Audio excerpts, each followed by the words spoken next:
Real Madrid derbisi va ehtimoliy El Clasico uchun Saudiya Arabistoniga yetib keldi. Videoni oxirigacha ko'rib, El Clasico ishtiyoqmandlariga hoziroq videoni ulashing.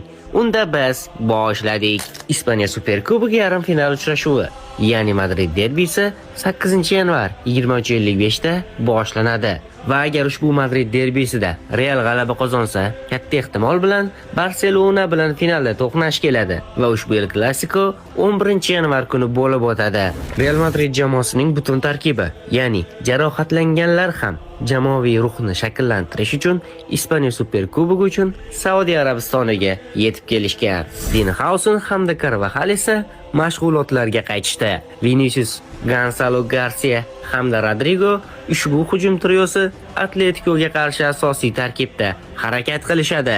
Yana bir xabar esa Ispaniya Superkubok o'yinlarini jonli efirga uzatish uchun mualliflik huquqini Zo'r TV ham Futbol TV ham sotib olmagan. Sababi bu Copa del Rey yoki La Liga emas. Ammo barcha Real Madrid o'yinlarini jonli efirga o'zbekcha sharhda to'g'ridan-to'g'ri uzatadigan Madridisha Telegram sahifasi bor. Madrid derbisi va ehtimoliy El Clasico'ni o'zbekcha va sifatli formatda jonli efirda ko'rish uchun profil opisiyasidagi havola ustiga bosib, kanalga qo'shilib oling.